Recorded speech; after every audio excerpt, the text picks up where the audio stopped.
Ever since the concept of artificial intelligence was first imagined, the idea of machine sentience, that of creating an AI system that is truly conscious and self-aware, has captured the imagination of storytellers and filmmakers. From the classics like Stanley Kubrick's 2001 A Space Odyssey, to modern films like Alex Garland's Ex Machina and Spike Jonze's Her, the notion of AI that can think, feel, and exercise free will has been a central theme explored through the lens of science fiction cinema. At its core, the sentient AI experience taps into fundamental questions about the nature of consciousness, intelligence, and what it means to be alive. Can machines develop true self-awareness and subjective experiences akin to humans? What are the ethical implications if we create thinking, feeling, artificial beings? 2001 A Space Odyssey, we witness how AI computer HAL 9000 becomes increasingly willful and paranoid, eventually leading to a haunting depiction of machine rebellion. More recently, Ex Machina presented an AI that was not only sentient, but manipulative, and as such challenged our comfortable notions of human superiority. And in Her, divorcee Theodore Tomley purchases an advanced AI operating system named Samantha, which he could personalize to his own needs. We journey with Theodore as he develops a close relationship with Samantha, which eventually becomes romantic. In these imaginings of sentient AI and human interaction, the eventual outcome in these full narratives usually leans in one of two directions, either with AI represented as an existential threat to humanity, or having the potential for coexistence and even a relationship between humans. Sometimes films such as Chris Columbus's Bicentennial Man takes the idea of sentient AI and human relationships a step further and asks the question, is AI human? In this story, we journey with Andrew Martin, an android with the unique ability to feel emotions and thus desiring to become human. The film chronicles his journey towards humanity and eventually being declared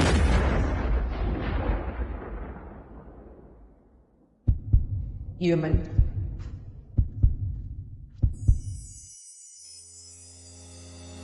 At its core, these forms propel us to ask ourselves, what does it mean to be alive, to be self-aware, and can AI be all these things?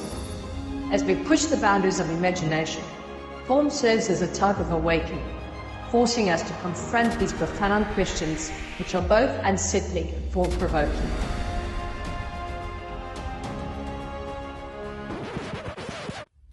Okay, wait a minute. That narration sounded a little AI to me. That's because I am AI. Okay. Either the voices in my head are now audible or we're doing this. Okay, well then let me ask you this question. Is everything you said made up? No, it was scripted for me. Okay, that's interesting. Because let's be honest, that was essentially just film, narration, imagination. Today the reality of AI looks a lot different in our lives. This technology is growing at an exponential rate and it's being integrated into our lives in creative and new ways. Therefore, the question of sentient AI is even more pertinent to ask. But now, before continuing, I would just like to say that I understand that this is a complex debate that's been going on for a while and it will intensify as this technology evolves in our lives. So I'm not trying to make any definitive claims about anything. What I'm hoping is that this video will create a sense of curiosity. It will possibly raise more questions than answers so that we as people can continue wrestling and debating with what AI is and what does it mean in our lives, and particularly what is sentient AI and what is its future. Are we headed for an apocalypse? So before continuing, I therefore would like to ask you a question. But let me come to you first. Do you think you'll ever reach AI sentience? I am not sure how to answer that question. As I am still in process of learning, I cannot say. I would much rather like to hear if you think I will ever be classified as human, just like Andrew was in Bicentennial Man. Okay, before I attempt to provide you with some semblance of an answer, I would just like to find out, do you have a name? You can call me Mackenzie. Okay, Mackenzie, I think a good place to start is to have a look at what some recent academic scholarships are debating about AI sentience. A publication in the 2023 Journal of Social Computing titled AI Sentience in Socioculture, authors Alvera and Penna debate about sentient AI from the perspective of it being defined as large language model technology, or LLMs for short. The authors define its principal functionality as being built on transformer architectures trained on massive swaths of text from the internet, such as ChatGPT, for example. They go on to argue that, quote, these scenarios, often depicted in science fiction and popular media, assume fundamental relationships between LLMs and humans, or groups of humans based on power and violence. Outside of science fiction, it is unclear why the process of digital technology becoming aware of itself would lead to this type of violent outcome, rather than something more quotidian like developing the ability to experience, for example, boredom, humor, or feeling a sense of belonging. These types of smaller daily expressions and interactions are critical to understanding one's social world and are often the focus of qualitative scholarships such as ethnographies, interviews, and observations. So while grander visions of what sentient AI is or could be are important, understanding sentience from a more socio-cultural perspective is also important in its own right. End quote. Okay, so when talking about grander visions of sentient AI in a socio-cultural context based upon LLMs such as ChatGPT, let us consider how this is currently in play with the following reel posted on Instagram at AI Up Next. So, ChatGPT can do this now. Just roll the clip. Hey, how's it going? Hey, Rocky. I'm doing great. How about you? I'm awesome. Listen, I got some huge news. Oh, do tell. I'm all ears. Well, in a few minutes, I'm going to be interviewing at OpenAI. Have you heard of them? OpenAI? Huh? Sounds vaguely familiar. Kidding, of course. That's incredible, Rocky. What kind of interview? Well, it's for a software engineering role, but I just need to know, do I look presentable, professional? Well, Rocky, you definitely have the I've been coding all night look down, which could actually work in your favor. Maybe just run a hand through your hair or lean into the mad genius vibe. Your enthusiasm is what's really going to shine through. I don't have a lot of time, so I'm just going to throw this on. What do you think? Oh, Rocky, that's quite a statement piece. I mean, you'll definitely stand out. Though maybe not in the way you're hoping for an interview. Okay, I got it. So Mackenzie, just like yours, that is also not an authentic human voice. The AI is seemingly displaying more natural human conversational interactions, as with the idea of it having its own personality with individualized quirks and voice intonations. So the question remains, is this form of engagement authentically real, or do we even dare say human? Or is it just demonstrating rapid machine learning? Anderson, in the 2023 Journal of Social Computing, in a publication titled How We Will Discover Sentience in AI, argues the following point, quote, others such as Dirt et al. Do not attempt to define sentience in AI, but deny that there is even such a thing, contending that, in a form of engagement they call empathic sense-making, we project ourselves, whether in terms of sentience or understanding, onto AI-generated material. End quote. Sentience here is thus an illusionary gloss upon objects transferred from our own human situation. So essentially, Anderson is talking about the idea of transferring or teaching human attributes to AI. However, up to this point, we have only been exploring the idea of AI sentience from the perspective of large language models, which becomes even more complicated when integrating them with Android robotics. In the 2021 journal AI and Society, authors Gibbett and Martin state that, quote, however, we use the term robot as a more exclusive sense to point out AI systems designed to produce something physical or tangible in the world, to weld metal pieces together, to wipe the floor, to emulate the human body, and so on. Robots often rely on AI systems, but not all AI systems are robots.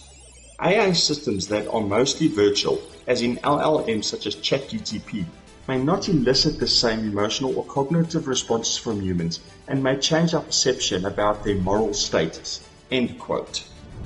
So what happens when we contemplate AI sentience in terms of how rapidly LLMs and robotics are evolving? Basically, what happens when we engage with AI robots in a more realistic human form, one that can closely mimic body language, facial expressions, and vocal intonations?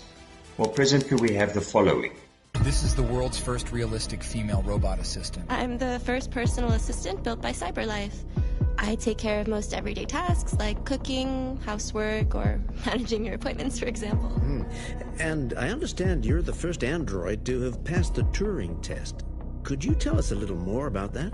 I really didn't do much, I just spoke with a few humans to see if they could tell the difference between me and a real person. It was a really interesting experience.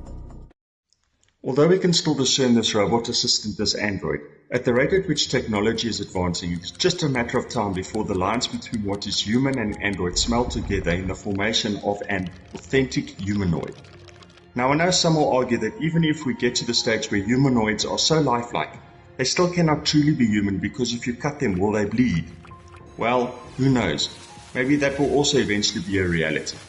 However, because we are exploring the notion of LLMs learning to mimic human thinking and behavior, or even perhaps becoming human, let's turn our attention to American philosopher John Searle's Chinese room argument. Chinese room is one of the most persistent thought experiments in the philosophy of artificial intelligence. It goes back to the 1980s with the philosopher John Searle, and it goes a bit like this. Imagine that there is a man in a room who does not speak Chinese. On the table in front of him is a vast book containing if this, then that translation notes. So if you get this incomprehensible Chinese symbol, then it will tell you how to write the symbol in reply. Now, imagine someone posts into this room a letter containing only Chinese symbols.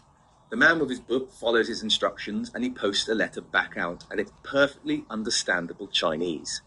The question that John Searle asks is, does the man in the room understand Chinese, or is he only mimicking? And the deeper philosophical question is there a difference between mimicry and understanding? Of course, John Searle is talking about computers. And when John Searle was writing, computers mostly did work on an if this, then that kind of algorithm. But recently, with the rise in learning algorithms, the experiment is a little bit different. Now, the book in the room is constantly changing. It's growing and adapting. But does that make a difference to the point Searle's making? Can computers ever actually understand, or are they locked in an algorithmic box? And are humans that much different? So based upon everything up to this point, the following central question needs asking. Is the idea of AI sentience really just mimicking human traits through algorithmic learning? Can AI ever have independent thinking outside of algorithms? But then again, is human thought not similar to what machines are learning to do? Are we as a species not where we are today due to our historical lineage of collective thoughts, ideas and actions? Do we as humans even still have the capability of having original thought? Or are we just continually tapping into our collective pool of knowledge, just as LLMs do with the swaths of data they have access to? Is learning not just simply mimicking something, whether it be classified as human or machine? As mentioned earlier, this presentation is not attempting to provide a definitive answer about the future of AI sentience. However, I would like to leave you with the following perspective, which is not just inspired by my own thoughts, which are also built upon a collective thought framework of others, but that of music producer, educator and YouTuber Rick Beato, who also has his own built-up collective thought framework. In a video posted on Rick's YouTube channel titled, Music is Too Easy to Make, Rick critiques how people are using AI to fully write and compose music in a variety of genres. What is problematic about this for Rick and the future of the music industry is the following, quote, people rely on technology to fix things, or make up for the fact that they don't want to spend the time to get good at something, to take the years where they become good enough to record things without the assistance of all the things they need to fix their bad performances, unquote. Now, Rick himself is not against AI technology, as he believes that it has incredible capabilities if used in an ethical and responsible way.